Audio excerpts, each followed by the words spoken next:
في لحظة بتفصل بين النوم واليقظة، لحظة بتصحى فيها بس جسمك نايم، بتحاول تتحرك وتصرخ بس صوتك محبوس جواه. في كائن غريب معاك على السرير، مش واضح بس بتحس بيه، وزنه تقيل ونفسه قريب. الناس زمان قالوا عليه شيطان، فهل هو كائن شيطاني ولا دي خدعة من دماغه؟ العلم كان ليه رأي تاني.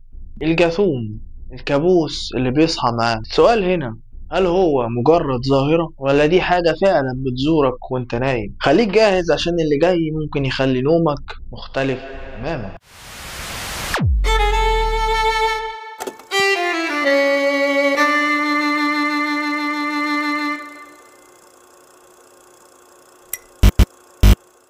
الجاثوم هو حالة في الطب اسمها شلل النوم، sleep paralysis. دي حالة بتحصل لما بتصحى من النوم تكون واعي لكن جسمك مش قادر يتحرك، بتحس انك مربوط، بتشوف وبتسمع حاجات غريبة، في كائن واقف او قاعد على صدرك. باختصار انت بتصحى بعقلك لكن جسمك لسه نايم. ازاي ده ممكن يحصل؟ عقلك وجسمك بيمروا بمراحل مختلفة اثناء النوم، اهمها مرحلة اسمها ال REM، ودي المرحلة اللي بتحلم فيها، والمخ بيبقى نشيط لكن الجسم بيبقى شبه مشلول عشان ما تتحركش وانت بتحلم. المشكلة لما بتصحى قبل ما جسمك يفك الشلل ده، يعني عقلك صحي لكن جسمك لسه في وضعية النوم، والنتيجة هي انك مش قادر تتحرك ومش قادر تتكلم، بتحس انك مربوط وبتبدأ هلوسة بحاجات غريبة، خيالات، صوت، شعور بوجود كائن غريب. الجاثوم حول العالم هو نفس الكابوس بس بأشكال مختلفة، رغم ان شلل النوم ظاهرة علمية واحدة، إلا ان كل ثقافة فسرتها بطريقتها المختلفة، كل شعب حط لها وجه مرعب على حسب معتقداته.